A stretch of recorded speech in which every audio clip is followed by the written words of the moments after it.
Here, big man, gonna sign that for us? Come on, big man, just sign it for us, aye. Just sign it for us, big man. Hi, it's John Bob. Yeah, well, I was just out today and I saw ex-Scotland international and current Celtic manager Gordon Strachan, and I asked him to sign my King James version, to which he replied he would only sign it in Latin. So on with the next part of this video. I'll try and get some links for you at the side regarding the studies in this, and I just want to go on and talk about Acts 12.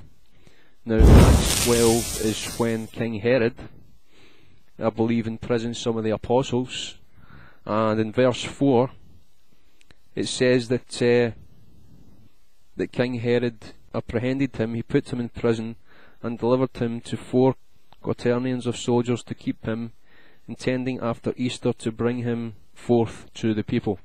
So this is the argument that many Christians use to keep Easter. But what they don't realise is that King Herod, who was an illegitimate king pretty much in Israel, he did have Israeli blood, of course. He must have been Jewish, had Jewish blood, but he was put there by the Roman Empire. And as we know today, even the best biblical king, which, for instance, King James, you know, still they observe the Roman festivals. Now, I just want to encourage you to read that chapter and see what happens to King Herod after verse 23, which I'll just read. And the people gave a shout, saying, It is the voice of God and not of a man. And immediately the angel of Yahweh smote him, because he gave not Elohim the glory, and he was eaten of worms and gave up the ghost. So, you know, this was something that happened immediately to King Herod. Now, the only part in the New Testament where it mentions a pagan festival, and that same king who worships on that festival is eaten by worms. Okay, so that's what Yahweh thinks of the Christians that submit to the principalities and powers of this age that like to do pagan festivals. They're nothing to do with the Messiah. They don't speak of the Messiah. There's no shadow picture from the Old Testament to the New. What you're actually doing when you observe these festivals is you're putting yourself under the shadow of different God. You're putting yourself under a shadow of different idols, and the god of these idols is Satan, the devil, the dragon. So when you observe these festivals and you teach them to your children, then you're putting yourself under the principalities and powers of Satan, the devil. And you know, you can take that any way you want, but that's just fact. The shadow pictures that Paul spoke about in context with the Torah, you know, the creation around us, that's Torah. Just about everything in this world and in the universe has a connection to Torah. It's the 5 books of Moses, it's the law of the universe, okay? So whenever you look up and you see the sun, moon and stars, any plants, any trees and so on, well, they actually are all connected to the Creator, and they all have a connection. They all do speak of the Messiah as well. And as we know that man is created in the image of Elohim, so we have a connection to the nature that Yahweh created in the beginning, and it is a fallen nature because of our sin, and that's why we need to accept Yahshua Messiah to be cleansed by his blood, and make sure that we're not deceived by any false teachers that will then tell us it's alright to break God's commandments, because it's not okay. And as we read in 1 John 3:4, breaking any commands is called sin. Sin is transgression of the Torah, of the law, and we are not to do that, especially after we're saved. Okay, so that's why it's vital for any new convert or anyone that's thinking of accepting the Messiah to get these initial things correct, so that their walk is better with the Messiah after they've been converted or during their conversion. People can fall away a little bit from the truth, and they wonder why. Well, usually it's because of false teaching. Now we've got that out of the way. When the Messiah returns, basically everything is not going to be connected to the sun. The sun is the star called the sun is only a representation of Elohim's glory. It is not to be worshipped. Okay. Yes, it gives life to the animals and plants. Yes, we pretty much couldn't do without it, but it's not to be worshipped.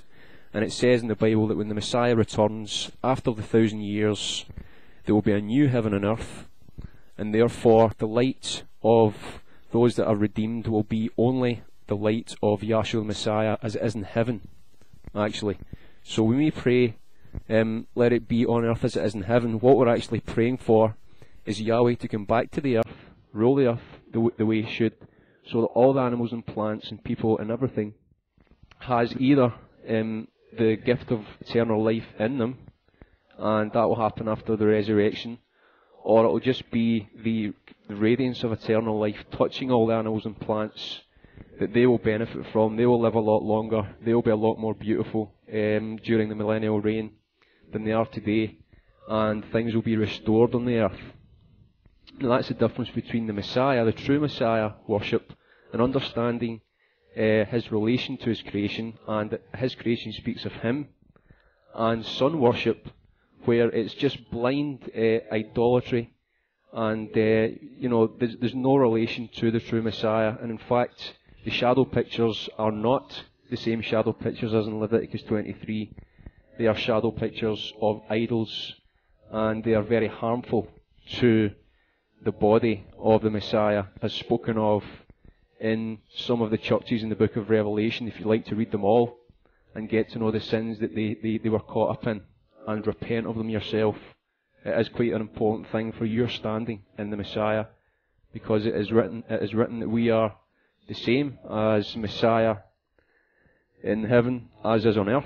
So if we are in the Messiah, we are seated with Him on the earth by His power and principality, which is in heaven and on the earth, and we fully submit to His kingship. In other words, He's our king, He's our master. He tells us what His Torah is, what His laws is, and we make sure we submit ourselves to them and not anything else. And that's an important witness. That's fruit of repentance, that's called. Because, a lot of people just ask Messiah into their life, and a little bit down the road, they wonder why they're falling away. And it's because they have not submitted themselves to the kingship of Yahshua. Some people say that they've not made Him Lord. Well, Lord is, again, has pagan origins in the English language. So I'd rather say that He was you've not submitted yourself to the King, rather than making Him Baal. That's the translation from English to Hebrew. So what it's saying is you haven't made Jesus Baal. Well, I don't want to make anyone Baal. I want to make Him my King. My Saviour, my King, my Redeemer, and that He's the one I want to worship. Now, going on a little bit again,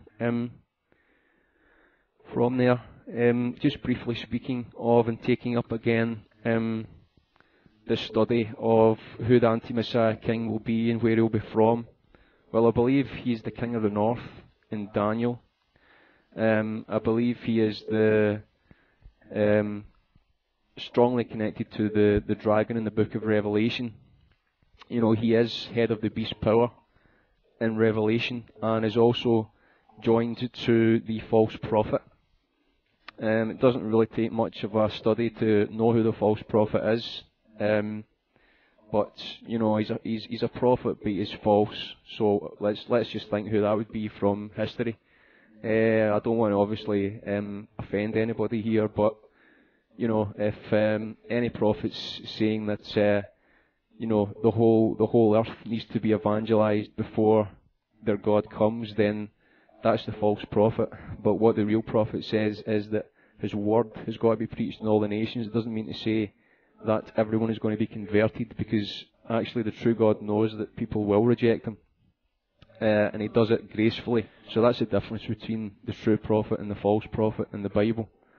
But going back to the king, the anti-Messiah king, who I believe will gain rulership of possibly the EU and possibly even Israel around this time, around the Third World War, which is also mentioned as the King of the North-South Wars in the book of Daniel before the first resurrection, in the next chapter in Daniel 12.